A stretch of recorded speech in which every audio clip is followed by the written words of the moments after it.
Somos a força do coletivo. Somos a vontade de juntos fazermos mais. Somos a mão que incentiva. O primeiro passo de um salto. Somos a alegria do encontro. O espaço que se compartilha. O tempo que se doa. O futuro que se constrói. Somos histórias e transformação. Somos muitos. Somos o Instituto Unimed BH. Como é bom quando a gente constrói uma relação de confiança. Há 80 anos, a cultura inglesa vem junto com os mineiros, formando cidadãos bilíngues para o mundo. Acreditamos que a educação faz parte do crescimento de uma sociedade. Por isso, no nosso aniversário, o presente é para os belo-horizontinos. Venha fazer parte da família Cultura Inglesa e ganhe 50% de desconto nos cursos ao vivo pela internet. Cultura Inglesa, 80 anos de história e amor por BH. A Melita tem sempre um café fresquinho para você sentir mais a vida.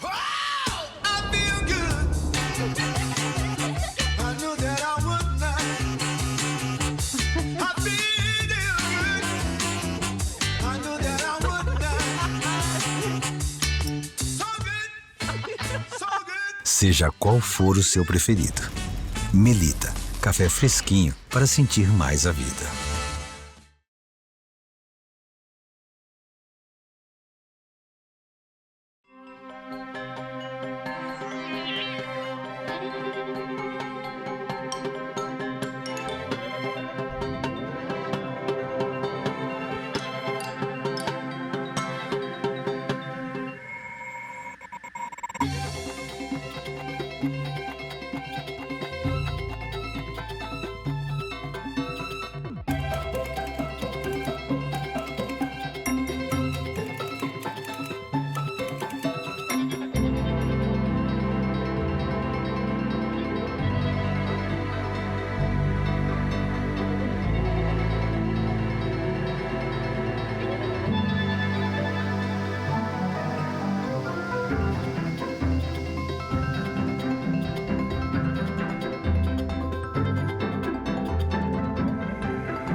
Boa noite.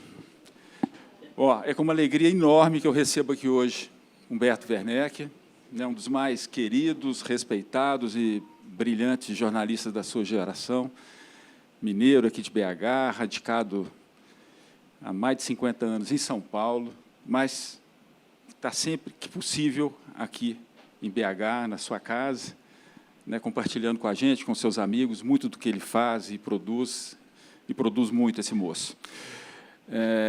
O Humberto dispensa assim, maiores apresentações, todo mundo sabe, trabalhou nas redações mais bacanas, naquela época que a gente tinha jornais bons e revistas boas, como repórter, como editor, como correspondente. Ele fez uma carreira, e vem fazendo uma carreira de escritor também bastante consistente, forte, muito singular. Assim, ele é autor, entre outros, do Desatino da Rapaziada, que, para mim, já é um clássico da memorialística belo-horizontina, um livro de 1992. 92. Que coisa! Mais de 30 anos. Mais velho que eu. Pois é. Biografias, fez o perfil biográfico do Chico, a biografia Santo Sujo, do Jean Belvalle, vários livros, tem inclusive um livro de contos que eu sou doido para conhecer, mas andei pesquisando, está em leilão na internet, caro pra caramba. Posso adiantar uma coisa? Será reeditado. Ah, você vai permitir? Uma editora de São Paulo vai relançar. Olha, que coisa boa. São contos da juventude, né? Portanto, coisas muito antigas. Mas o Humberto foi editor do Portal da Crônica Brasileira, não sei se o nome é esse exatamente, do Instituto Sim. Moreira Salles, durante 3 anos. E é um material sobre o qual nós vamos falar daqui a pouco. E, bom, quanta coisa mais. E ele vem fazendo há um bom tempo a biografia do Drummond, que a gente espera venha a público breve, né? A gente... Olha, eu posso adiantar o seguinte, Drummond está quase morrendo. Tem uma hora que você tem que esquecer, Humberto. Você tem que pôr o ponto final e entregar. E o Humberto, membro da Academia Mineira de Letras, tem aqui vários integrantes da academia, o presidente está ali, o Rogério está aqui, tem um monte de gente. Bom, amigos, admiradores. Nós vamos conversar informalmente, como é próprio do próprio gênero crônica. Sim. Né? Vamos sair desse peso da entrevista, mas tem uma conversa leve aqui. Por favor. Porque o Humberto acabou de lançar esse livro, né, Viagem no País da Crônica, que eu indico fortemente, é um livro delicioso, delicioso. Ele é muito fruto do trabalho lá como editor do Portal da Crônica Brasileira, e onde ele se debruçou durante 3 anos, né, sobre milhares de crônicas.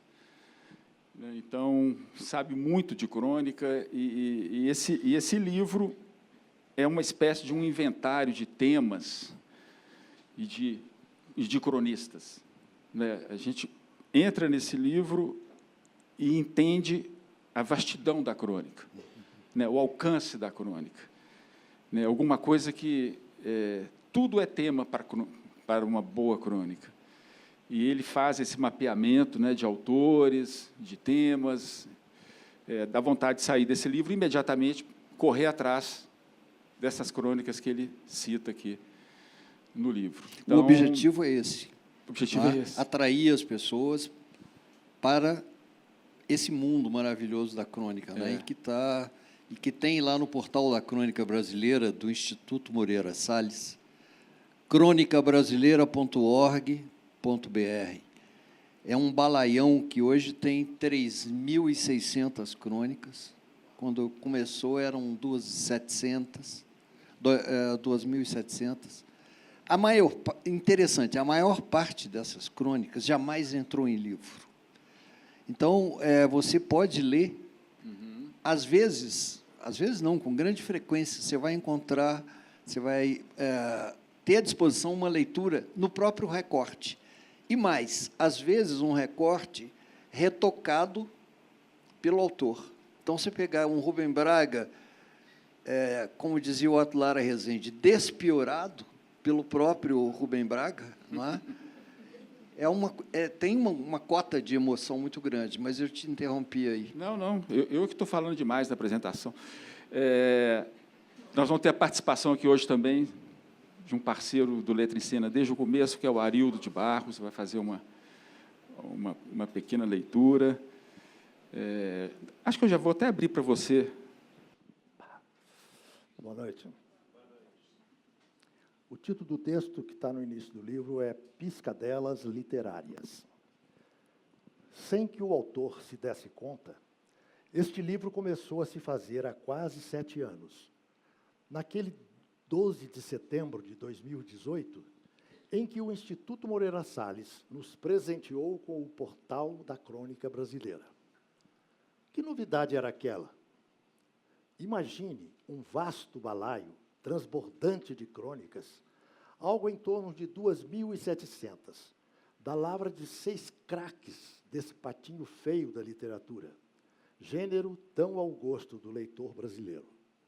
Em ordem alfabética, para não impingir preferências pessoais: Antônio Maria, Clarice Lispector, Paulo Mendes Campos, Otto Lara Rezende, Raquel de Queiroz e Rubem Braga. A partir daquele dia, de cada uma deles, você podia ler no computador, no celular, bastando digitar cronicabrasileira.org.br. Uma fartura de textos já saídos em livro e muito mais numerosos escritos que nas hemerotecas e no acervo da instituição, como o Instituto Moreira Salles e a Fundação Casa de Rui Barbosa, jazem ainda na situação de recorte de jornal ou de revista, hoje alcançáveis pela internet, graças ao portal. Detalhe, Em vários desses velhos retalhos de imprensa, se leem correções e anotações feitas à mão pelo autor. Imagine, por exemplo, Paulo Mendes Campos, de caneta em punho, a despiorar. Adoro esse verbo inventado pelo Otto Lara Rezende, é dele. Uma crônica de Paulo Mendes Campos. Há mais nesse portal. Alguns textos, poucos, mas bem escolhidos, você pode ouvir na interpretação de vozes à altura. A do poeta Eucanaã Ferraz, por exemplo. Mais ainda, cada cronista foi recriado pelo traço de Cássio Loredano, cartunista dos maiores, e também se tornou objeto de textos sobre vida e obra. Por fim, para quem se interessa em mergulhar nas artes da crônica, há no site do portal um setor recheado de escritos sobre o gênero, didáticos sem chatice, a começar pelo clássico A Vida ao Rés do Chão, de Antônio Cândido. Pouco adiante, neste livro, se vai iluminar melhor esta expressão, calcada no francês rez-de-chaussée, para designar a parte baixa, mas, por isso, nem um pouco nobre, de uma página de jornal, como aquelas nas quais, no século XIX, nasceu na França o folhetim, mais tarde crônica, gênero para o qual narizes empinados se torciam, ao mesmo tempo que fazia a delícia de leitores sequiosos de prazer impresso. Não por acaso, Rés do Chão foi escolhido como título geral de textos publicados no portal. A cada 15 dias, com a missão de atrair o leitor, esse viajante, para crônicas selecionadas a partir de um tema, piscadelas literárias, digamos assim. Coube a mim, nos primeiros 40 meses, Minso é ele. Nos primeiros 40 meses, redigir o Rés do Chão, sem perceber, repito, que estava a engordar quinzenalmente o livro involuntário que agora vocês têm nas mãos. Muito mudou no portal desde o começo. Aos 6 cronistas citados acima, com o tempo, vieram se juntar mais 13. Também aqui enumerados em ordem alfabética. Antônio Torres, Carlos Drummond de Andrade, Diná Silveira de Queiroz, Fernando Sabino, Ivan Lessa, João do Rio, João Carlos Oliveira, Jurandir Ferreira, Lima Barreto, Machado de Assis, Maria Julieta Drummond de Andrade, Stanislau Ponte Preta e Vinícius de Moraes. Vocês entenderam que o tom corresponde à intenção dele, né, de não indicar preferências. O balaio em que se acondicionavam cerca de 2.700 crônicas precisou se desdobrar para que nele coubessem, nessa data, nada menos de 3.585 textos, marca que daqui a pouco estará superada.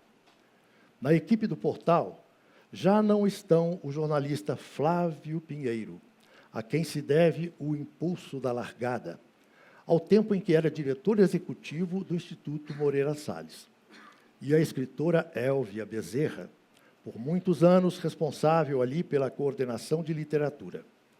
Em seu lugar está Raquel Valença, cujos saberes abarcam sesmarias distintas, como a filologia e o jornalismo. Desde o início, lá está, e esteja sempre, a editora bibliotecária Cátia de Sá Leitão Pires de Moraes, parceira incomparável, síntese rara de delicadeza e rigor. Ao seu lado, 2 pesquisadores afiados, Danilo Bresciani e Elisama Almeida. O espaço que ocupei por mais de 3 anos é agora território do jovem e já maduro editor Guilherme Tauil, o organizador da obra do cronista Antônio Maria, em Vento Vadio. É ele quem escreve hoje O Rés do Chão, sinal de que mais um livro pode estar em gestação, sem que o autor perceba. Tem mais um. O segundo texto também está no livro, mas ele é bem curtinho, vai rápido. Chama-se Encantos de um Patinho Feio. Coisa singular a tal da crônica, esse patinho feio da literatura. Ao contrário do que se passa com o romance, com a novela, com o conto, ela quase nunca resulta de um longo processo de elaboração. Nem poderia. É algo que precisa ser escrito, haja ou não assunto, e escrito para já, sob a pressão dos prazos de fechamento do jornal ou da revista. Embora, em certos casos, não fosse má ideia, não vale entregar à redação 2 ou 3 laudas em branco. Dane-se a falta de condições ideais, dos largos períodos de maturação de que dispõe um ficcionista. Aquilo tem que sair, haja o que houver. Quase podemos ver Rubem Braga, por exemplo, o autodenominado Velho Braga, o maior de todos. Agora você deu bandeira de preferência. Está vendo? Bufando a máquina de escrever, enquanto ali ao lado se impacienta o moço, que a redação encarregou de recolher em domicílio aquele palmo de prosa, para o qual, não menos urgente, há um espaço aberto na edição de amanhã. No dia seguinte, sem os rabiscos, sem as emendas apressadas, que o autor teve ainda tempo de fazer no seu original, antes de passá-lo às mãos do estafeta. Lá estará a crônica, não raro, exprimida entre anúncios ou noticiário, cuja data de validade haverá de caducar em poucas horas. Perdida nessa vizinhança prosaica e efêmera, lá estará o que foi escrito às pressas, de olho no relógio, e que, ainda assim, por se tratar de arte, poderá, quem sabe, atravessar os tempos, sem rugas ou pátina, capaz de seguir falando a leitores que nem sequer nasceram. Obrigado.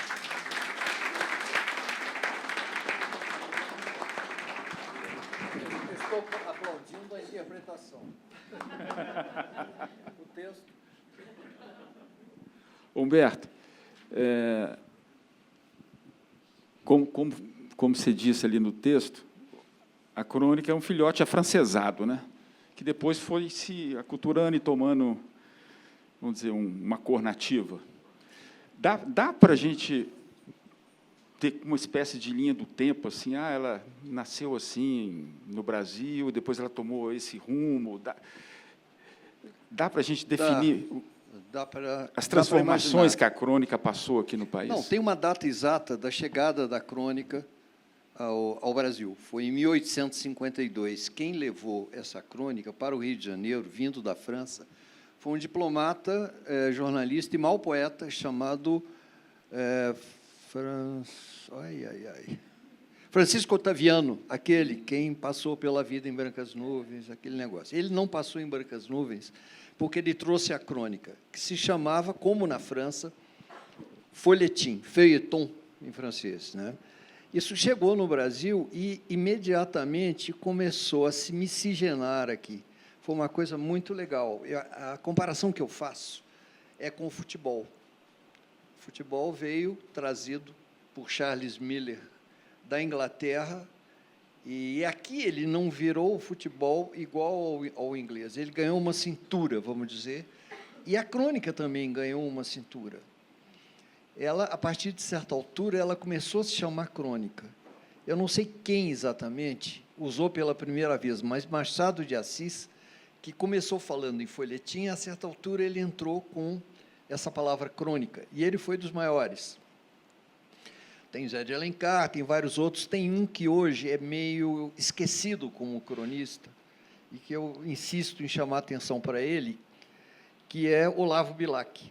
Não é? Vamos dizer que a qualidade da poesia de Olavo Bilac jogou uma sombra em cima do cronista magnífico que ele foi.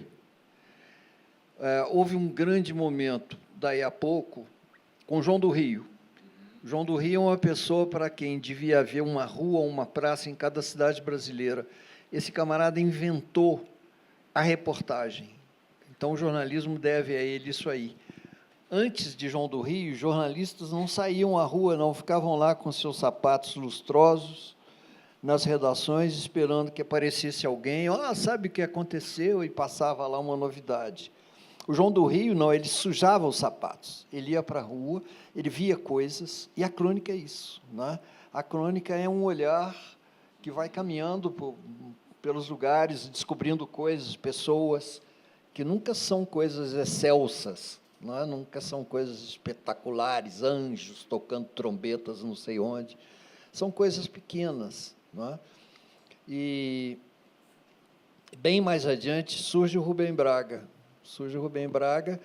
Aliás, surge onde? Em Belo Horizonte. Esse capixaba, ele tinha vindo para cá aos 19 anos, substituiu o irmão dele, Newton Braga, que estava tuberculoso, foi se tratar e trabalhava aqui num jornal recém-criado, que era o Diário da Tarde, dos associados, né? E ele veio, aquele moço mal encarado, né? Quem conheceu o Rubem Braga sabe disso, ele tinha aquela cara meio nublada o tempo todo, e de pouquíssimas e exatas palavras. Depois eu posso dar até uns exemplos em conversa com ele, como funcionava isso aí. O Rubem Braga foi encarregado de fazer isso está lá no Desatinho da Rapaziada, fazer uma cobertura de uma exposição de cães. E ele fez uma matéria muito singular, ela não é uma boa matéria, tá? Tem aquilo que em jornalismo se chama, ou se chamava, né, tempo que seria um nariz de cera, é um prolegômeno, você entende? É um tapete desenrolado, assim, para até vir o assunto, né? Pois bem, mas alguém na redação, muito espertamente, farejou naquele moço, mal-humorado, mal vestido, meio mal educado, farejou ali um cronista. E, em vez de pedir novas reportagens, pediu crônicas. E ele estreou aqui. E logo em seguida, nos anos seguintes, ele foi para São Paulo e ele começou uma carreira meio errante por aí, né? E estou me perdendo aqui. Aqui foi nos anos 30? Foi nos anos 30. Foi nos anos 30. Isso, 32, vamos dizer assim, né? Aliás, tem um fato curioso que o próprio Rubem Braga contou. Nos anos 30, ele estava em São Paulo trabalhando num jornal e um amigo abriu um jornaleco lá chamado O Interventor e pedia ajuda a ele. Puxa vida, arranja, escreve aqui um negócio, e ele, meu Deus, o que eu vou fazer, né? O que ele fez? Ele se apropriou de umas crônicas que Drummond publicava aqui no Minas Gerais, nessa ocasião, que eram assinadas por Antônio Crispim ou então Barba Azul. O que o Rubem Braga fez? Ele pegava a crônica, mas pegava o pseudônimo também, então ele não estava roubando de ninguém, ele republicava lá, né? O dono do jornal ficava numa felicidade, cara, mas você precisa botar seu nome nesse negócio, né? O Rubem Braga, ele teve, desde o início, tamanha importância no modo dele de ver as coisas, na maneira de escrever, que ele inseminou esse gênero no Brasil. Tem uma cara, a crônica genuína, não é? É um assunto que também a gente pode tentar deslindar aqui, né? Ela decorre do Rubem Braga, que foi, eu acho, o último graúdo, né? E nessa base de que fala esse texto que o Arildo leu, é jornalismo diário. Jornalismo diário. É difícil imaginar isso. Eu fui cronista semanal durante 10 anos no Estadão, e eu sei o que era isso. Semanal tinha aquele espaço aberto, eu sonhava com isso, aquele vazio, né? Prometendo me matar a qualquer momento, né? E ele, sim, ele fazia todo dia. Houve uma época até muito curiosa em que ele era cronista diário, o Rubem Braga, e também eram cronistas diários o Fernando Sabino e o Paulo Mendes Campos. e suavam, né? E um dia o Rubem Braga chegou para o Fernando e falou assim: escuta, se não tem uma crônica usada aí, não, que eu... Aí o Fernando, organizadíssimo, Fernando Sabino, gente, ele era capaz de achar qualquer papel, isso eu presenciei, lá na Barafunda, não, na papelama dele, ele achava qualquer coisa em, no máximo, 40 segundos. Ele se gabava disso com toda a razão, né? Foi lá e apanhou uma crônica sobre uma sopa que algum estabelecimento no centro do Rio oferecia a pessoas sem grana, praticamente. Era um cruzeiro, sei lá que dinheiro era aquele, era muito pouco. Passou essa crônica para o Rubem Braga, que deu ali uma recalchutada, arrumou, botou um temperinho na sopa e tal, e saiu. Passa-se um tempo, foi a vez do Fernando ficar sem inspiração. E aí pediu o Rubem Braga: você não tem aí nada assim que eu possa... Aí o Rubem Braga: eu vou ver. E pegou exatamente aquela crônica e entregou. E ele, o Fernando falou: logo essa, cara, que você tem aí e tal. E o Fernando aí encerrou a coisa para a sopa não render mais. Ele fez uma crônica chamada Essa Sopa Vai Acabar. Né? Mas isso ilustra um pouco as dificuldades da vida de um cronista. Não é?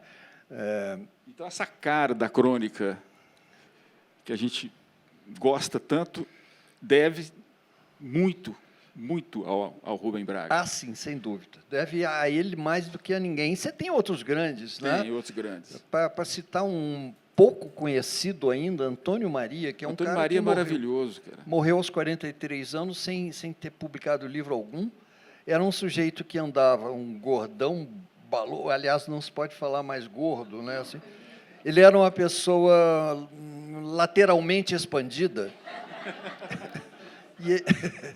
E ele tinha um carro conversível em cujo interior tinha uma máquina de escrever. Ele escrevia, às vezes, ali, estacionava, escrevia um negócio qualquer. Jamais guardou um recorte da sua própria produção, não é? E funcionava nesse processo maluco, né? Ele e Rubem Braga, aliás, seja dito isso, são talvez os dois casos de grandes cronistas monógamos, vamos dizer assim. Né? O Rubem Braga é um cara que só fazia crônica. Ele fez uns poemas, existe um livrinho chamado Livro de Poemas, mas é uma coisa curtinha. Maria fez letra de música. Antônio Maria fez letra de música aliás, o Antônio Maria estava um dia com o Vinícius de Moraes, amanhecendo o dia, os dois vindos lá das 5 horas da tarde, da véspera, já completamente embriagados, tal, num boteco. Passou Araci de Almeida. O que vocês estão fazendo aqui?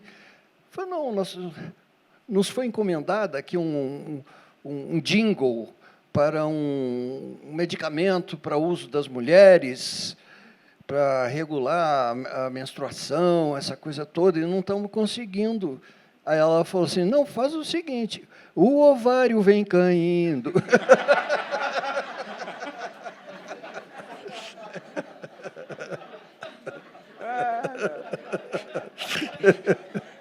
Essa eu não conhecia. Muito bom. Então, a crônica, assim, assunto para crônica... Agora, só um detalhe, que você citou o Antônio Maria. Quem não conhece, O Vento Vazio, que é a coletânea Vadio. É maravilhoso. É maravilhoso. Porque isso foi uma cata feita, como o cara não tinha deixado nada, houve já alguns livros anteriores, algumas coletâneas organizadas, mas ou eram redundantes, você pegava uma coletânea, ela meio repetia a anterior, e não tinha um trabalho também de estabelecimento de texto. Você pegar aquilo e botar nos conformes, né?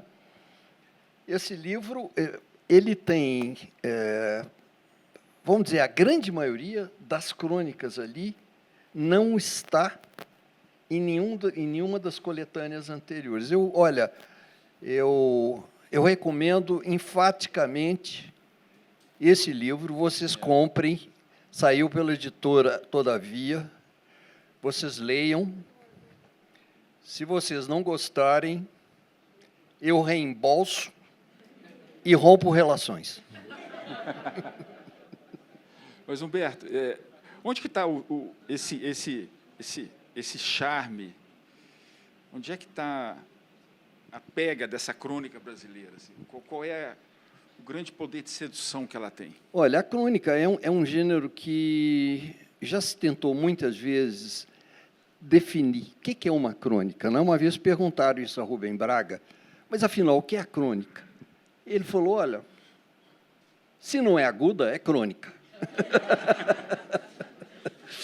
Esse negócio tem um fundo de verdade, ela tem que ser aguda, mas essa agudeza aí, vamos dizer, né, é de uma outra ordem. Para meu consumo, cada qual tem a sua ideia de crônica, né? Para mim, assim, vamos começar. O que ela não é? Ela não é jornalismo. A crônica não é jornalismo. Por quê? O jornalismo ele deve buscar ser impessoal e objetivo. A crônica é o contrário. Quanto mais pessoal, não é? Tenta imaginar um Rubem Braga impessoal. Não existe. Não é?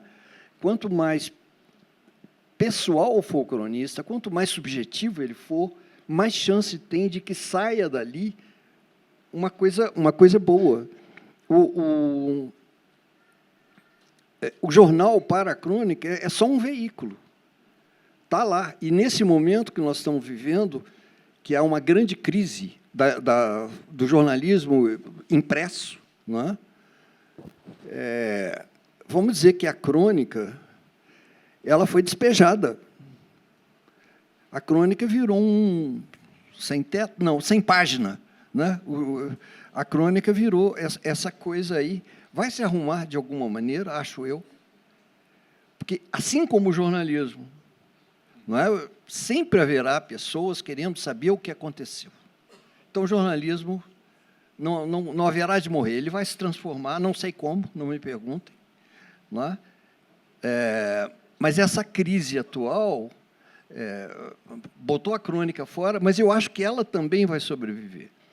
A gente vê hoje tentativas de ser cronista na internet. Eu acho meio complicado. Na internet você tem um espaço ilimitado, você pode fazer quantos palmos de prosa se quiser. E os prazos também, para entrega daquilo, não são tão cruciais, não é? Como mas, de alguma forma, vai ficar porque esse gênero ele é encantador. Ele é encantador. Os jornais, hoje, retiveram vários dos colunistas, a palavra é essa, colunistas. O jornalismo, até algum tempo atrás, tinha uma fartura de colunas. Eu acho que mais do que o Partenon, né? Na Grécia. Você tinha aquela quantidade de... E hoje, praticamente, tirando um jornal ou outro, não estou muito informado sobre a imprensa diária de Belo Horizonte, né?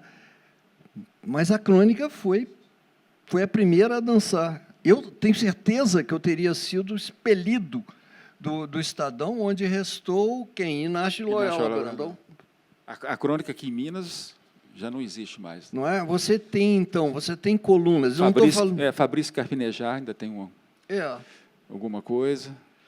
Olha, eu não estou falando mal das colunas especializadas, mas aquilo não é crônica, não é mesmo? Você tem... eu sou um beneficiário do colunista de esporte, de política, de economia, de seja lá o que for. Não é? Mas eu escuto esse cara falando e concordo ou não concordo, aquilo me enriquece frequentemente, mas não é crônica. A imagem que eu uso é de um cara em cima de um caixotinho lá no Speaker's Corner do Hyde Park. Não é? Quem não viu aquilo até hoje? Um cara em cima de um caixotinho deitando uma falação, que pode ser interessante. mas é uma coisa que vem de cima, não é? Já o cronista raiz, para mim, que eu identifico na leitura, né, é um cara que está sentado ao meu lado no meio-fio. E ele escreve de uma maneira,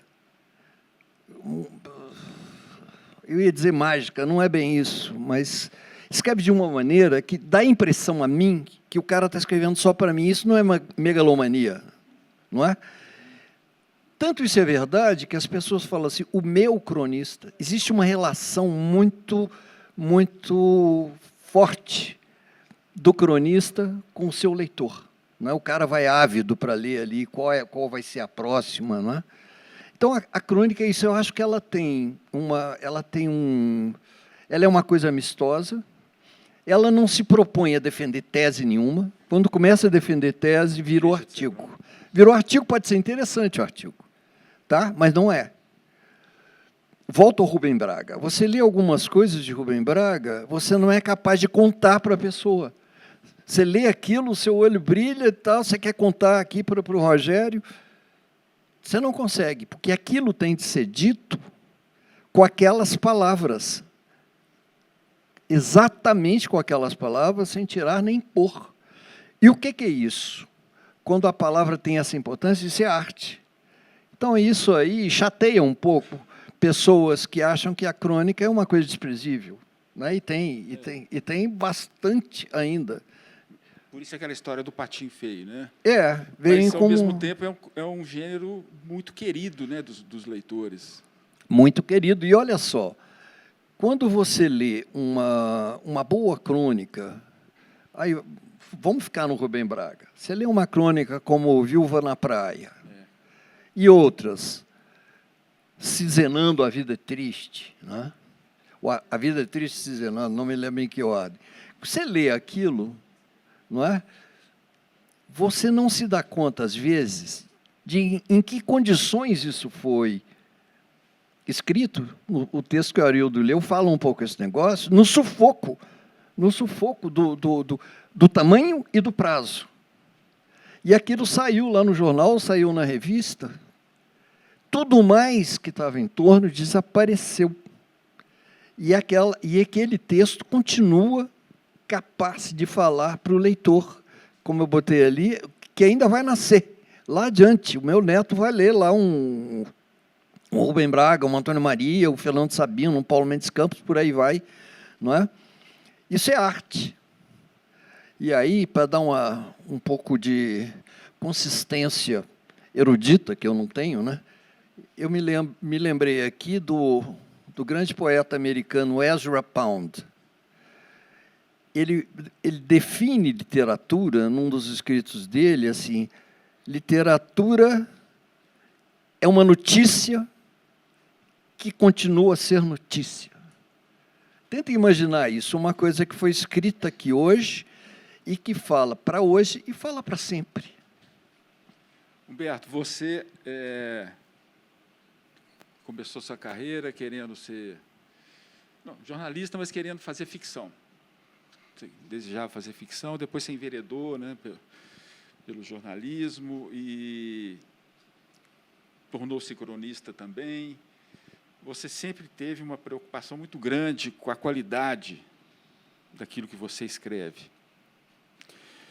É só uma questão que rodeia um pouco isso aí. Esse termo jornalismo literário te agrada? Você acha que o cronista... Porque você falou que a política não combina muito bem com a crônica. De certa forma, o Otto Lara Rezende fazia um pouco. Na Folha de São Paulo, de vez em quando, ele emitia lá alguma coisa de política, né? Ele tinha mais um peso assim, político. Mas a crônica dele era muito boa, sempre foi um espaço muito valioso. O jornalismo literário, primeiro, eu queria saber se esse termo te agrada, se é alguma coisa que você acha que você praticou, porque eu acho que você faz um jornalismo de altíssima qualidade, todo mundo sabe a qualidade do seu texto, e se, para fazer uma boa crônica, tem que ser um grande escritor, porque o tema tanto faz. Pode ser uma gripe, pode ser uma noite de insônia, um amor mal-sucedido, qualquer coisa vale como tema, né? Pode ser tema nenhum. Existe uma série de crônicas magníficas sobre a falta de assunto. Não é? O Rubem Braga mesmo, para começar por ele, lá nos anos 30, em São Paulo, ele, não sei se era um carnaval, era uma festa qualquer, e ele, na redação, com aquela obrigação de estar ali, escrever alguma coisa, e ele começa a dizer desaforos para o leitor. Não é? Mas de uma maneira tão interessante que você não consegue ir embora. Não é aquele desaforo, é um desaforo que te ganha. Não é? E vai assim até a última linha e termina assim, passem mal. Não é? Vinícius escreveu sobre a falta de assunto, vários escreveram. Da geração mais recente, o Antônio Prata, ele tem uma crônica sobre esse não assunto. Não é? E fora os assuntinhos. Pasmem, Carlos Drummond de Andrade tem uma crônica sobre o que fazer com os pelos do ouvido. Poeta Carlos Drummond de Andrade escreveu uma crônica deliciosa. Você pode achar assim meio repulsivo, nossa, que isso? Você começa a ler, aquilo te ganha de uma maneira, você vai ainda que meio assim ser elevado até o final. São textos que, a meu ver, realizam uma coisa que precisa ser um objetivo de todo escritor, que não é um gigante. Isso que eu vou falar não serve para William Faulkner, não é? Nem para Marcel Proust. Se você quer ser lido, você tem que seduzir.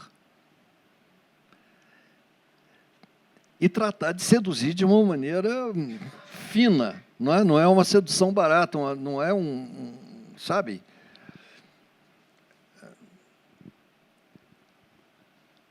Quando um leitor para de ler uma coisa, ele, de certa forma, ele condenou o autor.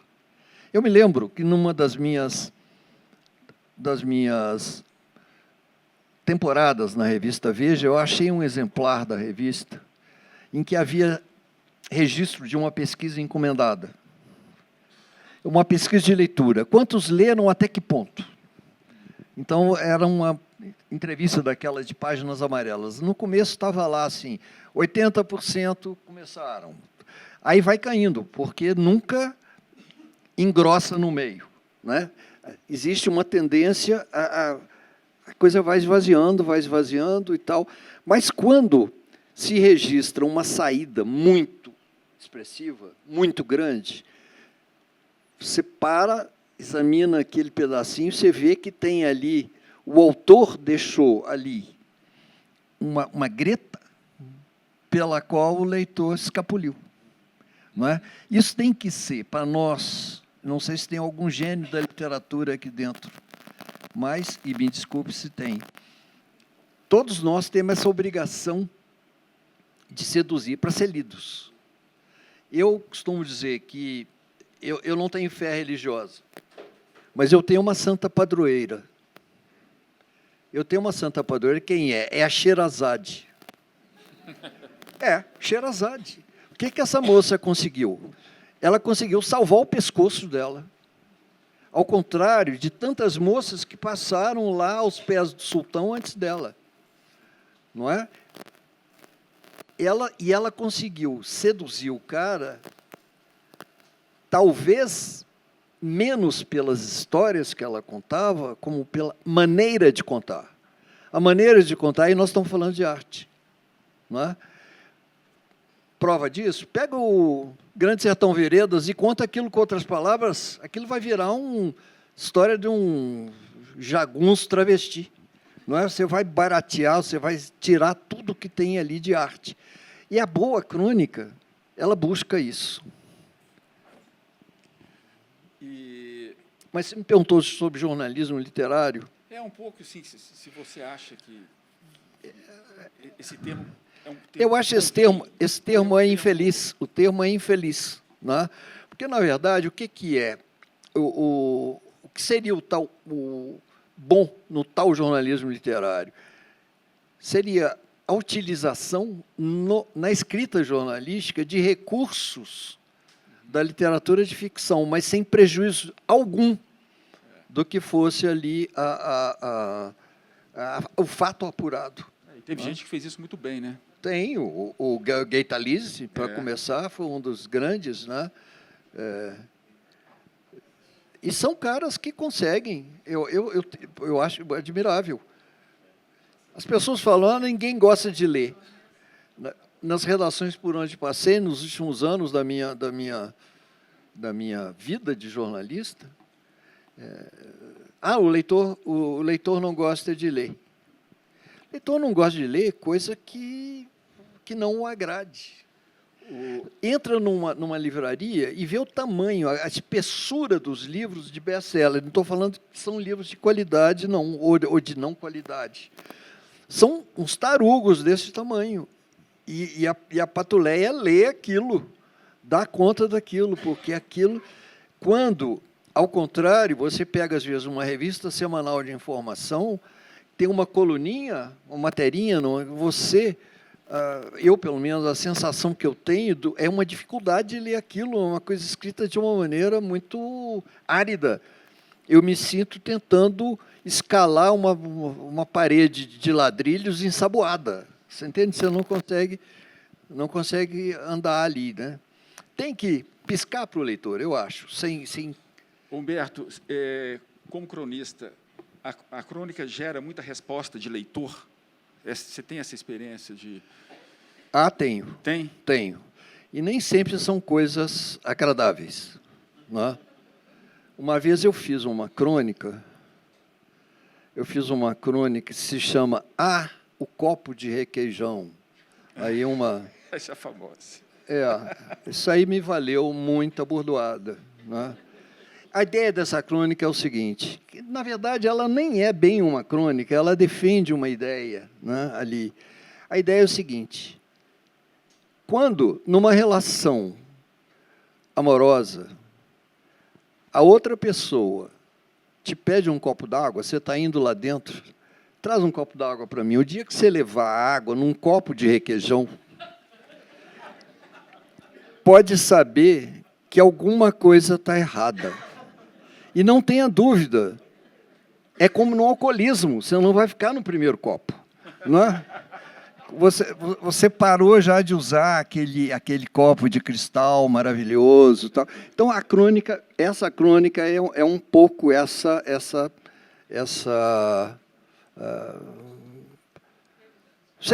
coisa do desfazimento de uma relação de atenção de um com o outro e tal, né?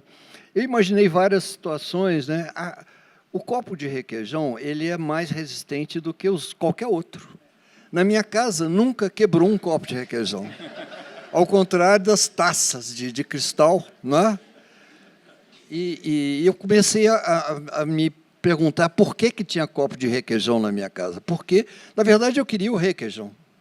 Eu fui eu botei esse negócio todo na crônica. Eu ia ao supermercado, comprava um copo de requeijão. Quando ele acabava, eu botava ele no chão, na área. A faxineira pegava, tirava o rótulo, lavava e botava lá. Você entende? Ele ia, aí botava de novo, ele voltava. Né? Se um dia a relação acaba para valer, né, nem o copo de requeijão não será nem sequer motivo de briga. Não, esse copo de requeijão é meu. Sabe como? Ele, no máximo, é aquele negócio que os casais levam para casa, para o sítio, você entende? Que você leva aquele monte de traste, coisa que não tem utilidade, né? E terminei essa crônica dizendo que... falei da separação e lembrei que tem separação que não dá certo, né, gente? Tem isso, tem separação que não dá certo. E que, nesse caso, o copo não serve nem para um brinde, porque entre copos de requeijão, você não consegue mais do que um tec-tec. Não é um... Pois bem, saiu essa crônica... O que aconteceu, então? Aconteceu que o vice-presidente da Nadir Figueiredo... o cara, se imagina aquele aquele executivo, né, sentado lá ao computador dele, ele começa esbravejando, depois ele diz assim, como copo... Eu tenho essa carta. Porque foi enviada para a revista lá, que publicou, e a revista me repassou. Eu tenho isso lá, eu jamais vou me desfazer desse negócio. O cara fazia em defesa do copo, que não pode se defender. Aí, o cara, ele assume o papel de copo e começa a copular, né? Um negócio de um ridículo atroz. E na revista chegavam cartas me espinafrando, porque eu era um elitista, sabe? Porque a maioria do povo não tem copo de cristal, taça disso, daquilo. Olha, foi um negócio. E umas cartas assim, o senhor botou o dedo aí na coisa. Então tem essas reações, né? Humberto, eu estou lembrando agora que, bom, essa reação aí até é amena, né? Porque você vai lembrar do Lourenço de Aféria. Sim. Em 1977, quando ele fez aquela crônica a respeito de um soldado, um cabo, que tinha pulado no poço de ariranhas no zoológico de Brasília para salvar uma criança, só que ele foi trucidado pelas ariranhas, e o Lourenço, que não costumava fazer crônicas desse teor, não. Ele faz uma crônica elogiando o herói, o verdadeiro herói do povo. Aí, uma certa hora, ele fala alguma coisa tipo assim, e eu prefiro esse herói do que Duque de Caxias. Uhum. Diz que o Exército foi um negócio... Ele penou com isso aí. Ele foi preso. Foi preso, foi processado. Não, comigo não aconteceu isso, não. O copo não foi suficientemente amargo. Assim, para a gente ver que também a crônica ela tem o seu impacto, né?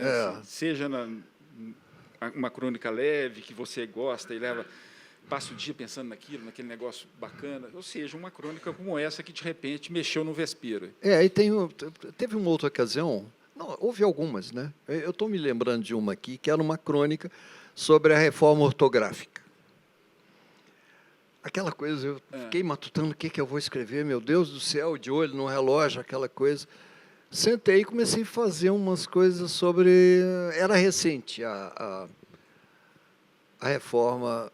Aí eu comecei a fazer umas brincadeiras em torno do fato de que essa reforma devolveu à legalidade 3 letras, ou 2 letras, que são, para mim, importantíssimas, que é o W e o K, que tem no meu sobrenome, né? Eram letras fora da lei e tal. Aí fiz lá umas brincadeiras sobre esse negócio e tal, e fui andando, e aí você vai olhando o tempo que falta para você entregar e a quantidade de texto. E eu fui chegando e falei, meu Deus do céu, o que eu vou fazer aqui? Aí eu estava a falar do trema.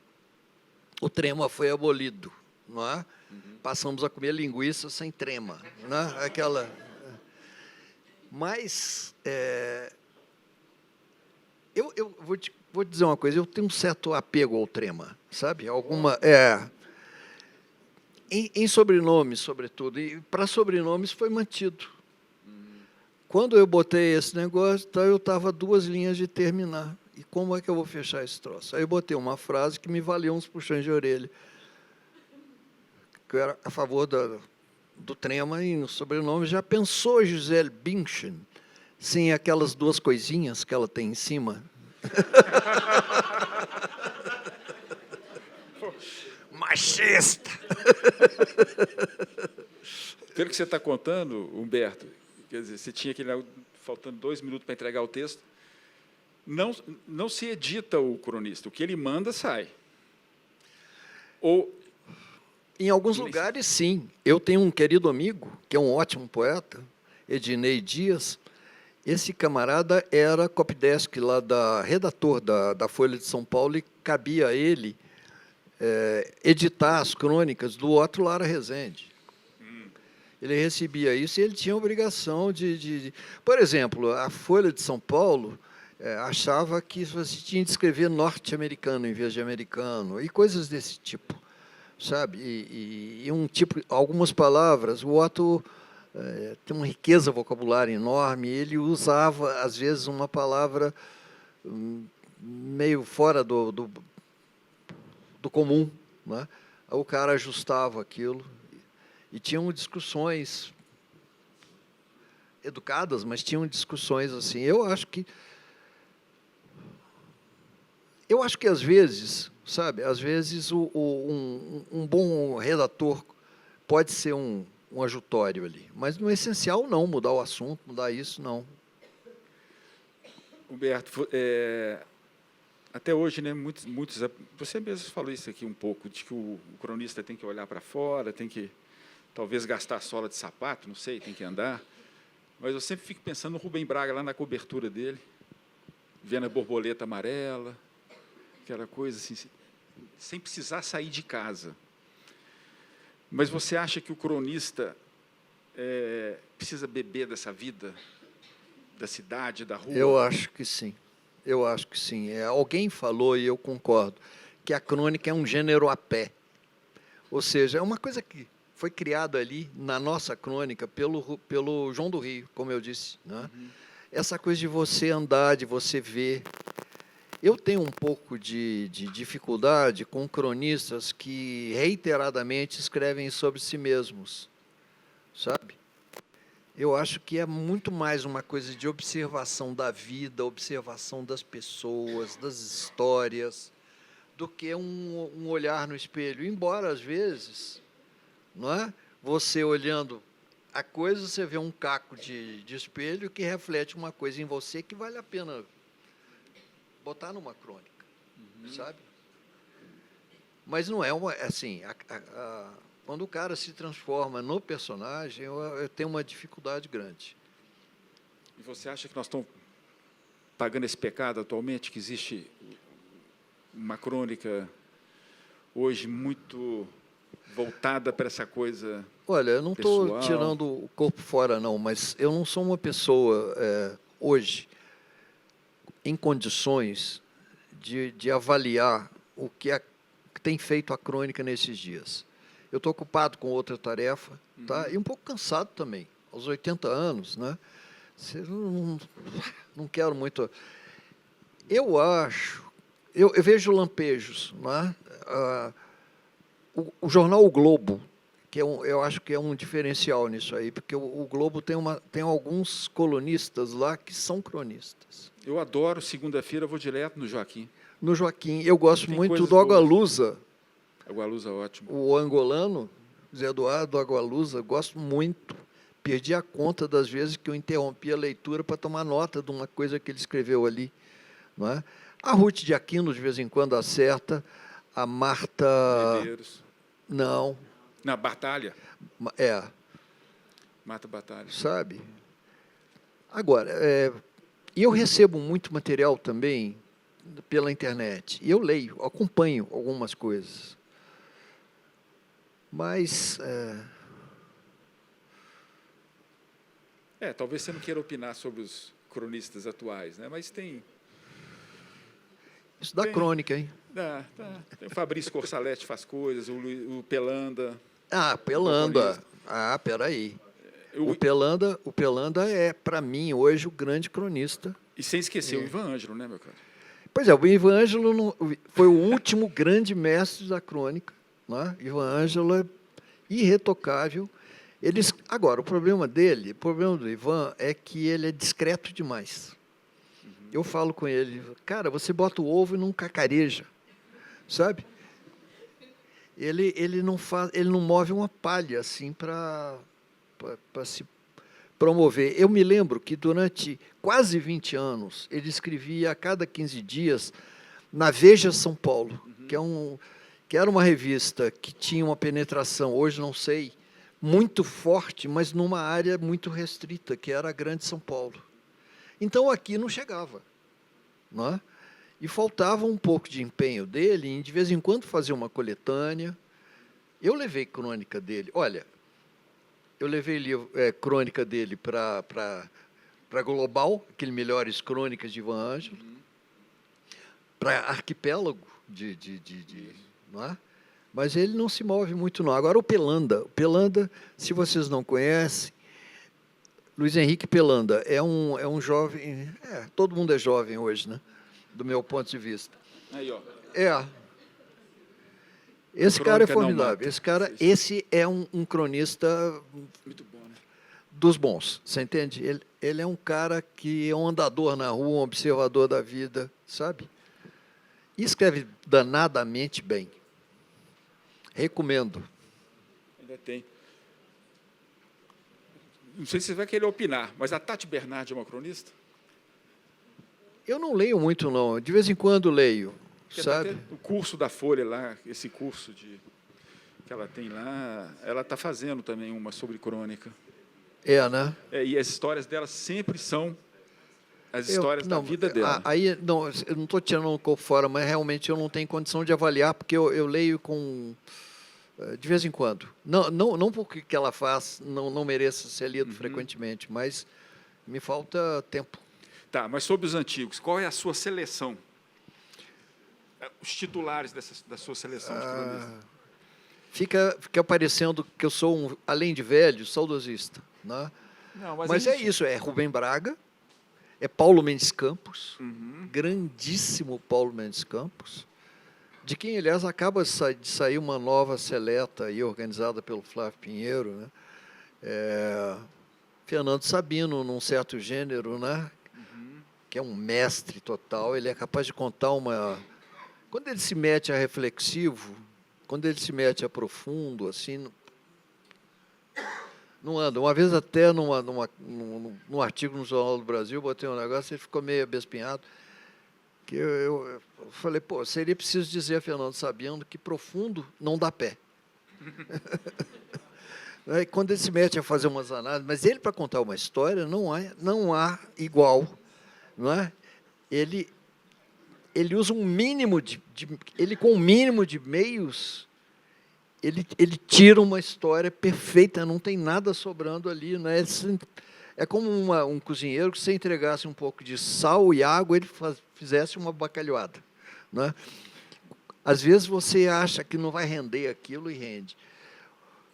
Olha, alguma coisa da Clarice, nem sempre. Ela é uma cronista meio fora da caixinha, né? Tudo que ela faz, né? Inclusive a espinafração que ela me deu, né? Você tem um episódio com ela... Tem, horrível. Horrível, mas horrível. Conta aí, que muita gente... Conta que vale a pena. Olha, isso foi... Eu tenho, aliás, uma crônica em que eu conto esse episódio, e o título eu acho que já dá conta da coisa. Chama-se Meu Traumatismo Ucraniano. O que foi isso? Murilo Rubião, lá no suplemento, Murilo Rubião um dia cometeu a temeridade de me pedir para entrevistar a Clarice Lispector, que estava passando aqui por São Paulo. E eu tinha o quê? 23 anos, sei lá. Isso não é desculpa, mas 23 anos. Foi a segunda entrevista que eu fiz na minha vida, foi com Clarice Lispector. E eu achava o seguinte, na minha espessa ignorância, eu achava que uma entrevista que você lia num jornal ou numa revista, ela, ao vivo, transcorreu daquela maneira. A primeira pergunta foi aquela, a pessoa respondeu daquela maneira, e depois você perguntou também daquela maneira. Então, meio que me preparei, mais ou menos, fui procurar a Clarice, e eu achava, assim, eu pensava, eu sou um escritor, Clarice é uma escritora. Nós dois, aquela coisa. Cheguei, ela estava numa roda na livraria do estudante, os mais velhos aqui hão de se lembrar. Livraria do Estudante. Estava ela lá em pé, assim, e eu cheguei e falei, Clarice, não é Dona Clarice, nem Clarice Beck, não. Clarice, ela virou assim, deu um rugido, sabe? Eu sou fulano de tal. E Murilo Rubião te mandou um beijo. Gosto muito de Murilo. E ele pediu para você colaborar no suplemento. Vocês pagam? E eu lembro que a gente pagava 10 dinheiros. Não sei que moeda era aquela. Eu ganhava 400 dinheiros e não era grande coisa. Falei, nós vamos pagar 10 dinheiros para Clarice Lispector. Aí ela ficou lá, assim, nunca colaborou, não mandou nada. Fez bem, aliás. E aí pedi a entrevista, ela rugiu lá um sim, né? E eu fiz a entrevista. Aí eu já estava meio de... Já tinha uma luz ali do Semancol, né? Aquela coisa. Fui ler algumas coisas, fazer uma pesquisa assim meio rápida. E alguém tinha escrito a respeito de A Paixão Segundo GH, que era o grande livro dela no momento. Alguém escreveu assim: isto não é um romance, isto é não sei o quê. Sabe, o cara enfático dizendo aquilo, e a anta aqui entendeu literalmente. Então, primeira pergunta minha para Clarice Lispector. Clarice, A Paixão Segundo GH não sendo um romance, como não é um romance? E existe uma foto, alguém teve a maldade de fotografar esse momento. Ela está, assim, nós estamos sentados num sofá, ela está olhando assim para mim, com um desprezo que ela não dedicaria, talvez, àquela barata lá do romance, né? E eu tô assim, sabe? Sabe aquela vontade de voltar para o útero da mãe, assim? Ou falar, dá licença, com licença, vou lá dentro suicidar, né? Aquela... E foi horrível. Eu não sei como eu consegui continuar a conversa. A conversa foi andando e, na hora de escrever, eu não fiz pergunta-resposta, transformei num texto que demorei uns 3 anos para reler. Estava até razoável, mas no final da entrevista, eu era um farrapo humano ali sentado, eu tinha levado o meu exemplar de A Maçã no Escuro. Não sei se teve uma reedição aquilo. Tinha saído lá nos anos 50, sei lá. Aí eu tirei trêmulo assim, meu exemplar de A Maçã no Escuro, e entreguei para a Clarice. Ela falou, mas eu não tenho caneta. Aí, assim, de uma maneira, sem perceber o que eu estava fazendo, eu peguei a minha canetinha. Sabe, todo mundo tem a sua canetinha. A minha, eu tinha comprado num quiosque lá em Buenos Aires. Vagabunda, coisa... Mas ela tinha uma tinta lilás. Então, eu estava guardando essa caneta para escrever minhas últimas palavras ou a minha obra-prima, né? Então, eu não usava. Quando eu ia escrever, não, essa aqui não. Poupando, né? Que nem a gente fazia com sobremesa, né? Aí, tirei exatamente aquela caneta, entreguei para ela, ela fez a dedicatória. Quando ela terminou, falou assim, posso ficar para mim? Pode! Puf, lá foi a minha caneta. Por isso que eu não escrevi a obra-prima, né? Mas, aí, muitos anos depois, quando o Chico Buarque fez 60 anos, houve uma grande exposição no Sesc Pinheiros, lá em São Paulo. Fizeram um catálogo e mandaram para mim e tal. Eu estou lendo lá. De repente, tem a reprodução de um bilhete da Clarice para o Chico. Ela era apaixonada pelo Chico Buarque. Aliás, chamava ele de Chic, com K, Buarque, com K também. Aí tem um bilhetinho dela, e assinado com uma tinta lilás. Aí eu fechei a crônica com isso, né? Falei, é a minha chance de entrar na literatura brasileira. É isso aqui. Humberto, desses cronistas aí que você admira, que, de certa forma, alguns viveram, né, no nosso tempo aqui, com quem você conviveu? Fernando Sabino, que eu conheci quando foi visitar o Colégio Estadual. Ele era um ex-aluno do estadual do tempo que se chamava Ginásio Mineiro. Ele foi lá em 92 visitar o 62, que eu falei o quê? 92. Nossa, mãe do céu. Olha a cabeça. 62, outubro, novembro de 62. Aquele senhor Fernando Sabino, 39 anos, gente, tinha esse cara. E Aliás, foi curioso porque o jornal A Inúbia, que era o jornal do colégio, dos alunos do colégio, jornal esse criado por Fernando Sabino lá nos anos 30, publicou uma reportagem sobre a visita dele, e lá, nas últimas folhas lá, tem assim a minha estreia tipográfica. Primeira vez que uma coisa minha foi impressa, está nesse numerinho, né? Mas, então, o Fernando Sabino, com quem mais tarde vim tabular uma relação muito boa, eu tenho uma grande admiração por ele, enorme. O encontro marcado foi importante para você, né? Para a minha geração toda. Aquela maneira de escrever, o Fernando, ele tinha um diferencial na geração dele, que Ivan Ângelo teve na geração dele, que é a geração complemento. Que diferença é essa? A gente era muito marcado aqui nos anos de formação pela literatura europeia, sobretudo a literatura francesa. E o Fernando, por um modo de ser, ele era mais ligado, ele era bastante ligado em coisas que não eram isso. Por exemplo, jazz. Ele, mocinho aqui, já tocava bateria em jazz, né? Depois, ele, nos anos de formação dele, ele passou 2 ou 3 anos em Nova York, e lendo e conhecendo e tal, e virou a maneira de escrever. Quem lê o Encontro Marcado se depara com isso.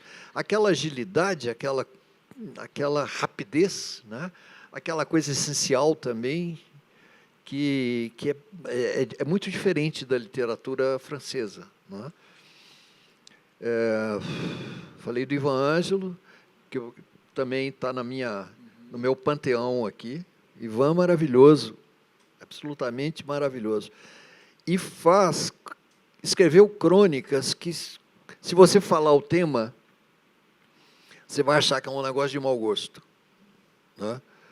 Quando eu era redator-chefe da Playboy, eu pedi a ele uma crônica, e ele fez um negócio magistral, que, dito assim, é meio grosseiro, sobre as várias maneiras com que o homem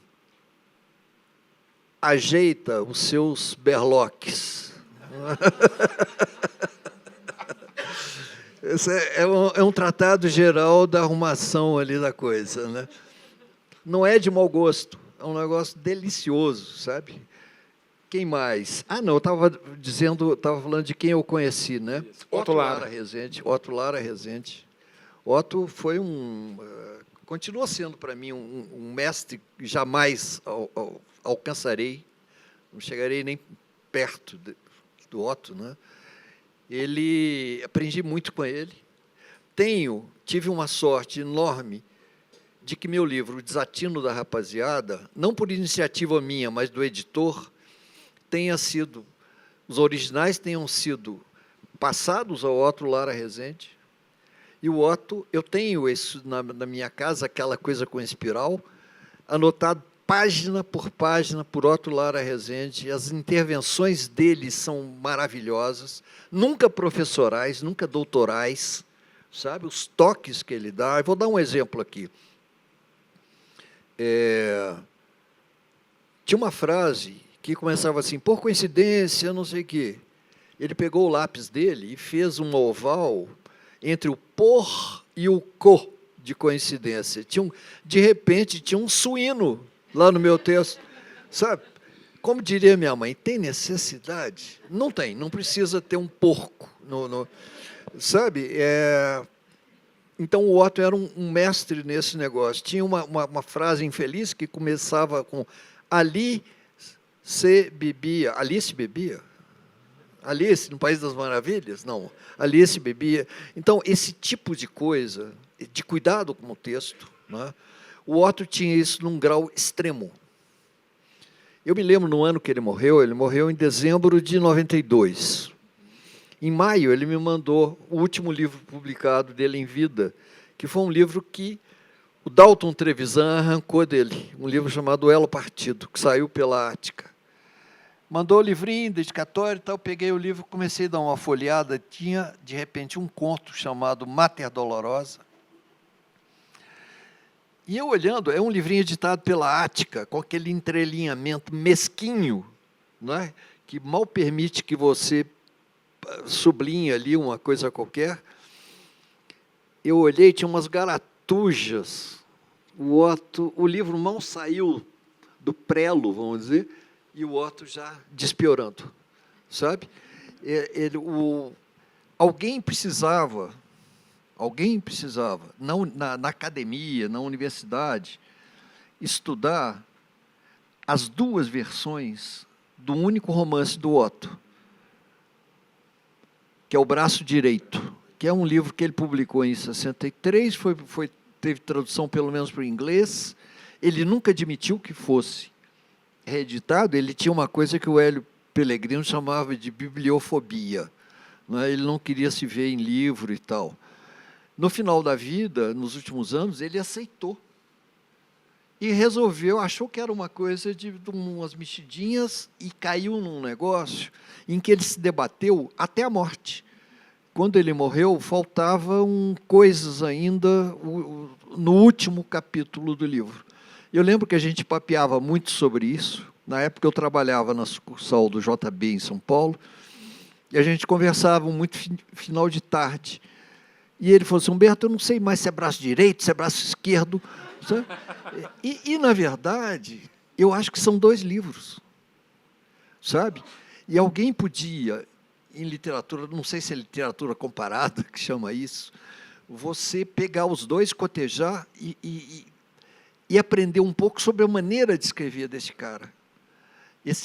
A ânsia dele por despiorar, eu acho uma coisa das mais benéficas. E não é uma coisa muito comum na literatura brasileira. Eu me lembro de outro grande escritor, da minha admiração e da minha amizade, que era o Otran Dourado. O Otran Dourado era um jeito assim, escreveu, está escrito, sabe? Eu ia usar uma expressão aqui, mas ia soar meio... Sentou e fez, né? Aquele negócio. O Otran Dourado, inclusive, ele escreveu, ele tem uns livros sobre técnica de escrita, e ele puxa as orelhas ali do Drummond, porque o Drummond mexeu num poema. O poema começava com boca que nunca beijarei, começava assim. E tem um cacófato aí, esse boca que, né? E o próprio Drummond, que era também um despiorador, não ao extremo do Otto, né? Mas ele modificou o poema, introduziu uma segunda pessoa, então, boca, nunca te beijarei, tarará, e por aí vai. E o Otran Dourado ficou indignado, que era um poema que ele lia na juventude, e, de repente, o autor foi lá e modificou aquilo. Ele achava que Otto, que o Fernando mexiam demais no texto. O Encontro Marcado chegou a ter 3.000 páginas escritas. E o livro tem o quê? Impresso 300 e alguma coisa, não é? Olha, eu tiro o chapéu para escritores assim que deixam no papel apenas aquilo que tem que estar ali para o objetivo ser alcançado, não é? Quer dizer, cada palavra, e mais do que isso, cada vírgula, cada travessão tem que justificar a presença. Eu estou aqui por ser indispensável, por isso, por isso, por isso. Não tem cabimento a gente imaginar que seja razoável um vomitório só porque uma ideia está por trás daquilo. Não, de jeito nenhum. Isso vale também para uma literatura meio barroca, como Guimarães Rosa. Vá você cortar uma coisa naquela coisa meio barroca. Seria como você cortar um volteio de uma roupa de um santo do Aleijadinho, não é? Está ali porque precisa estar ali. Esse rigor, eu acho que é uma grande lição do Otto, sabe? Agora, para quem escrevia uma coluna no jornal, como Folha de São Paulo, ou seja, ele não tinha tempo para ficar despiorando o texto. O texto tem que sair no jornal, tem que sair naquela data, não tem jeito. E eu acho que ele jamais admitiria a publicação daquelas crônicas em livro, sem ele passar um rodo ali naquele negócio. Assim como morreria de raiva de mim que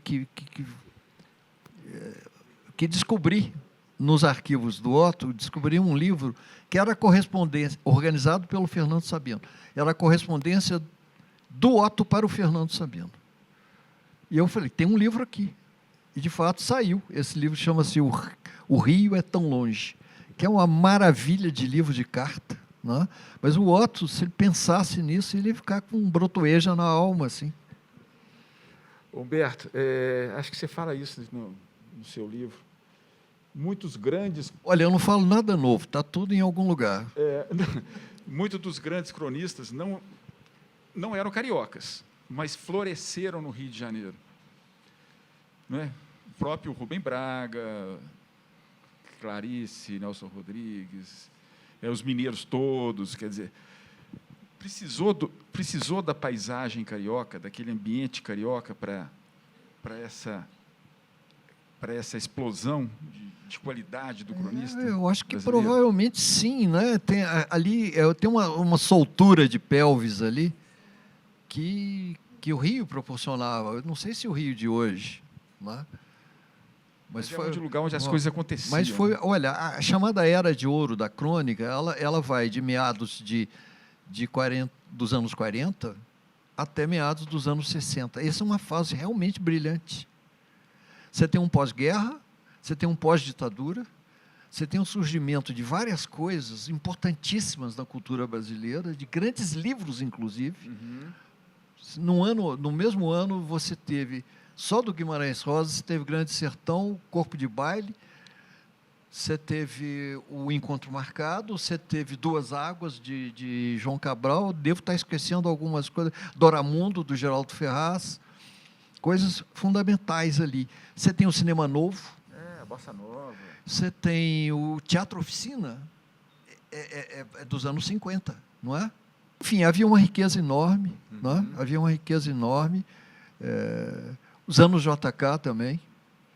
Um querido amigo meu, já falecido, Cláudio Boiunga, um ótimo escritor, biógrafo do JK e do avô dele, que era o Roquete Pinto.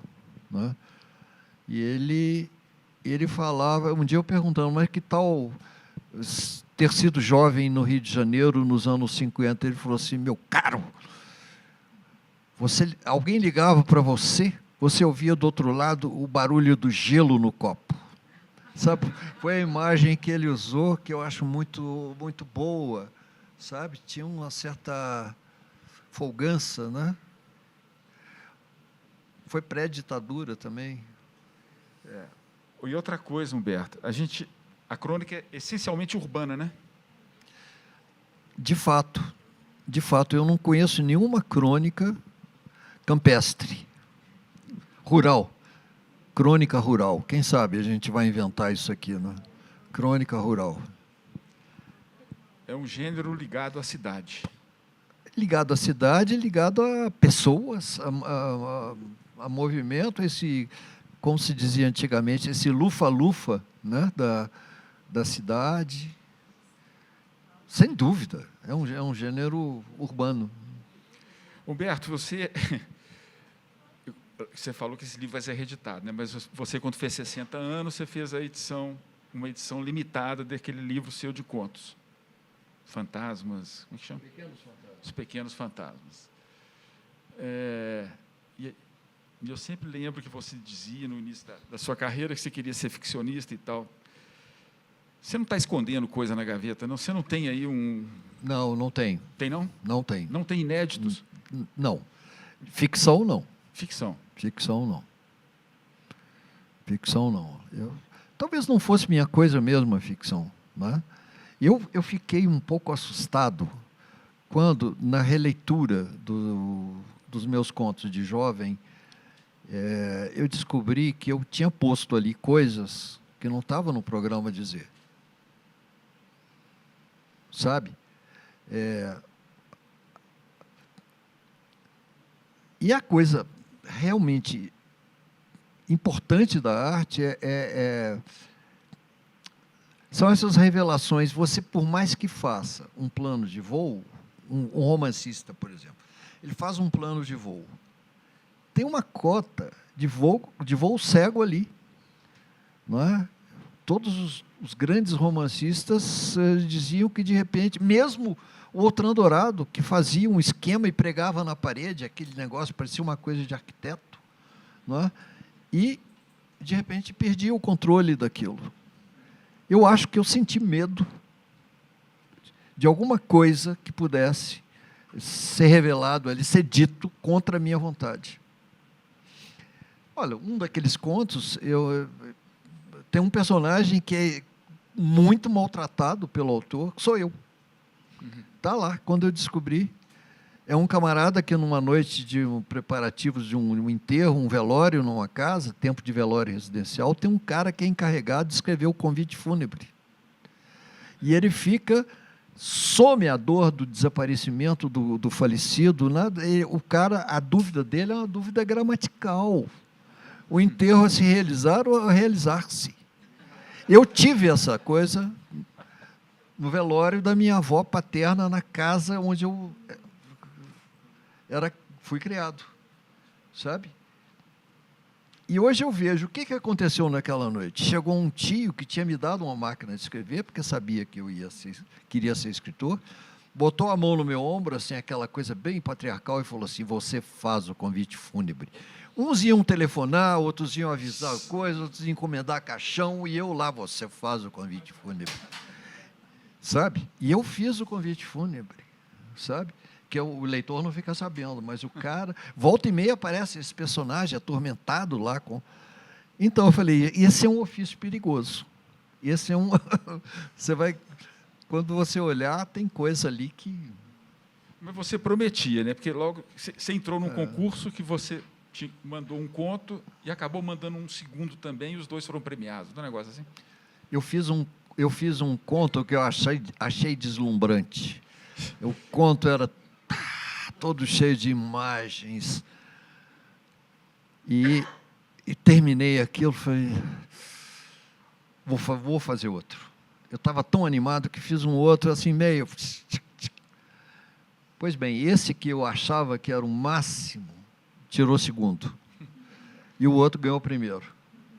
Mas o outro, são dois contos impublicáveis, cara. Saiu no estado de Minas, mas, olha, um horror. Eles não entraram, né? Não, esse conto sublime é sobre um casal que volta para uma casa na praia onde começou o amor, e aí o amor já está... É uma bobagem dessa. Parece uma novela do SBT. O casal volta para ver se pega de novo a coisa, né? Acende o foguinho, olha só. Então, e tem umas expressões que eu achava bonito, eu usei a expressão um telhado brunido por muitos sóis, e tem um outro lugar que tem umas iridescências feéricas. Olha que horror.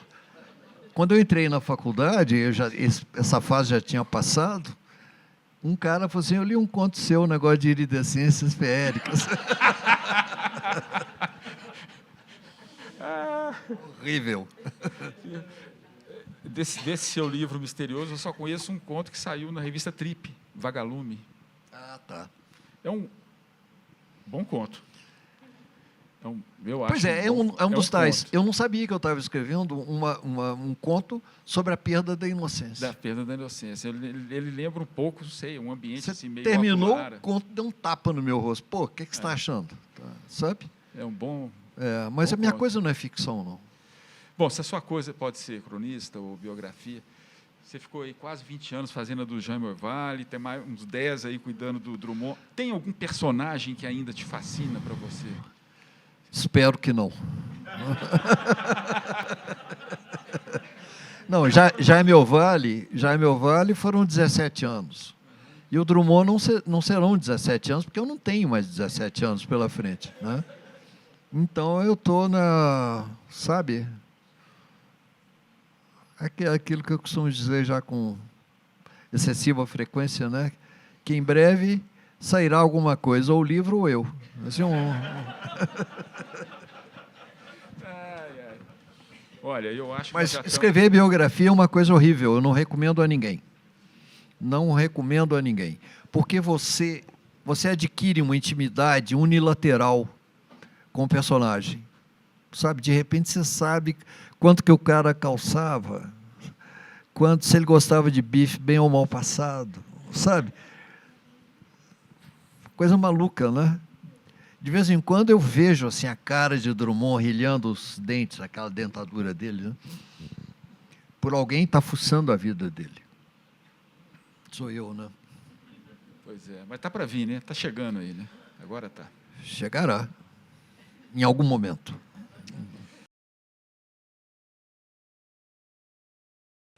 Bom, se bem que os jornalões hoje viraram impresso, mas se você fosse editor de uma publicação importante hoje, quem que você convocaria para trabalhar de cronista no seu... Você, por exemplo. Obrigado, muito obrigado. Mas fala sério. Não tenho a menor ideia. Não consigo me ver nesse papel aí. Olha, eu me lembro que... E, sobretudo, não aceitaria colaboração, não. Eu me lembro, nos tempos da Playboy, aquela dos artigos e das entrevistas. Eu me lembro que uma das minhas tarefas lá era avaliar a ficção que chegava. Os leitores mandavam quilos. E eu achava, sempre que chegava, eu falei, é hoje. É hoje. Eu seria aquele cara da Scribner's, que recebe um negócio lá, quando ele olha um tal de Scott Fitzgerald, né? E eu achava, mas Deus é justo, né? Não aparecia nada disso. Nunca chegou qualquer linha que valesse.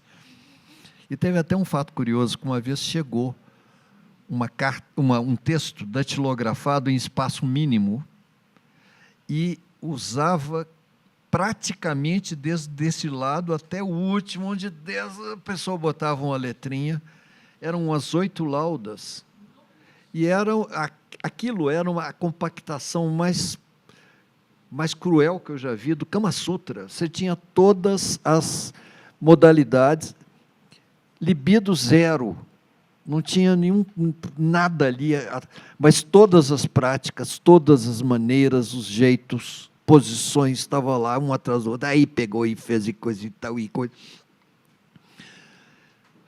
Terminei arrasado com aquilo, né? Aí eu virei o envelope, o conto era assinado por uma pessoa chamada Jennifer O'Hara. Jennifer O'Hara. Aí, quando eu virei o envelope, estava lá, Rua Itapicuru, 55. Eu moro num predinho, que é um conjunto, são dois. Um é 77 e outro é 57. Então, era uma vizinha erótica. Eu tinha ali... Eu falei, mas quem será essa criatura? Aí fui conversar com o zelador, aquela conversa, quem mora aqui, quem mora ali e tal. E no outro bloco, térreo, fundos, olha só, morava essa vizinha erótica, que era a dona Geni, a Jennifer O'Hara. Aí eu falei, dona Geni, aí lembrei aquela velhinha, assim, sabe quando as pernas ficam meio assim, para caminhar, mas meio parecendo um alicate, como aquelas meias elásticas, ela chegando do supermercado, várias vezes eu, por favor, deixa eu levar e tal. E ela, para completar, ela criava 2 sobrinhos órfãos metaleiros. Coitada, eu não podia ser mais infeliz. Aí diz o zelador, era muito indiscreto, né? Ele falou, pois é, coitada, ela está passando dificuldades, ela já teve que vender, o senhor não viu sair uns móveis aqui e tal? Aí eu pensei, gente, essa mulher não tem mais o que vender, ela resolveu escrever sacanagem lá para Playboy, né? E eu não sei se num esforço de imaginação ou de memória, né? Ela botou... só encerrando esse capítulo aí, uma época, fui muito chegado, nos últimos anos da Hilda Hilst, a gente era muito chegado. E um dia ela liga para mim, lá na redação, e ela era toda derramada, né? Querido, você não aceita uma história de putaria da minha lavra para os seus leitores? Eu falei, manda para cá. Não, porque eu não escrevi ainda. Isso era meio-dia, mais ou menos, meio-dia.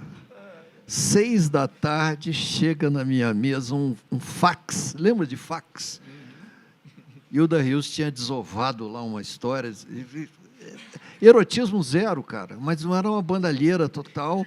E eu fui lendo e, de repente, tem um personagem que chama Humberto, sou eu. Não, mas metido em nenhuma... Ela está submetendo o conto, ela fez aquela coisa, né? Ela escrevendo o conto, mas já submetendo o conto a mim. E eu acho, não, isso aí não vale a pena, e não sei o quê. Então espera, meu amor, que eu vou botar mais um negócio. Ele escreveu lá uma outra historinha. Falei, Hilda, não tem cabimento. Esse conto está inédito. Está inédito. Se alguém quiser publicar. Vai sair. Estão fazendo a biografia dela, né? Quem sabe? Sim, essa menina que está fazendo. A Bruna, ela me procurou e eu dei esse conto para ela. Vamos ver. Humberto, você lembra, a revista Status tinha muita literatura. Tinha. Eu acho que é um trabalho que até um bom jornalista faria uma matéria resgatando a história da Status. Porque era uma revista de... Eu trabalhei lá. Mamãe só faltava morrer, né? Eu trabalhando em revistas de mulher pelada, trabalhei em 2, né? Mas ela explicava assim, não, mas ele não cuida daquela parte, não. As mães sempre protegendo os filhos.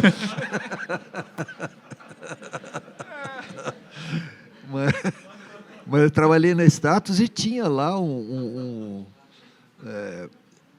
tinha um lado jornalístico, e um lado de mulher pelada, que, claro, prevalecia, e tinha essa paixão do editor, o nosso Gilberto Mansur, aqui de São João del Rei, né? Eu até tenho falado muito com ele, escreva a história dessa revista, que no ano passado completou 50 anos.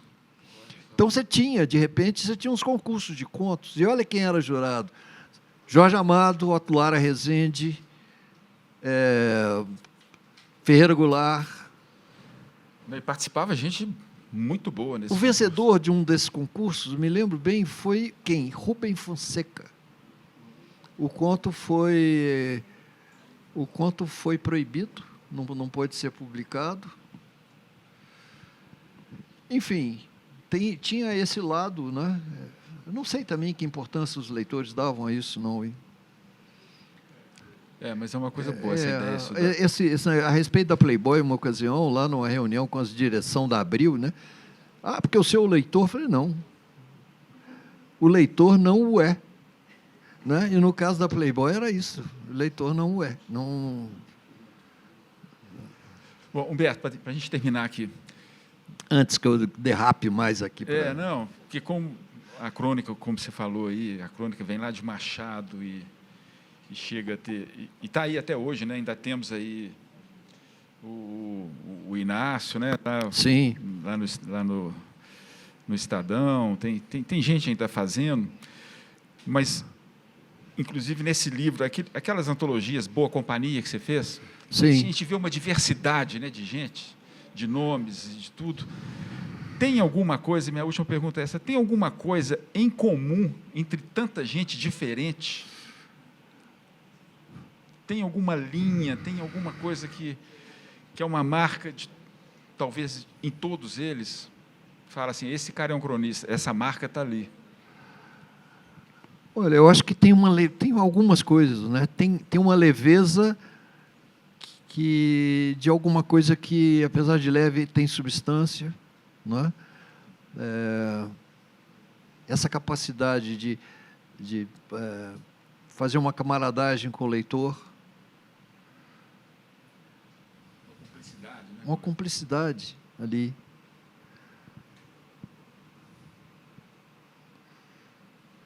A leveza, né? A leveza é uma coisa, e essa coisa que ninguém conseguiu definir, que chama graça. Graça não no sentido de anedota, nada disso, não. Tem um escritor francês que escreveu sobre isso, ele renunciou, ele desistiu ele chama a graça de un je ne sais quoi, um não sei quê. Um não sei quê. Né? A boa crônica tem isso. Isso que te impossibilita contar para o outro. O que você está rindo aí? Não é? É isso aí. Não tem jogo. Bom, gente, eu vou agradecer demais a presença de todos vocês. Eu queria agradecer demais a presença do Humberto. Estou muito feliz de você ter topado vir aqui nesse momento. Eu não deixaria passar essa oportunidade, não. Magnífico, viu? Para mim é uma alegria realmente muito, muito, muito grande te receber. Você é muito querido, de verdade. E não deixem de ler esse livro. Realmente é delicioso. É um passeio pela história da crônica no Brasil. É um dos grandes livros que eu li esse ano, com muito prazer. Muito e que obrigado. Está me fazendo voltar a ler outros livros de crônica, me deliciando com eles. Esse livro tem uma coisa que me deixa meio temeroso, é a capa. O patinho feio. Eu achei essa capa linda, tão bonita, que eu tenho medo que o leitor empaque. Não basta, para mim a capa já... Ué. Então é isso. Muito obrigado. Obrigado, Humberto. Obrigado.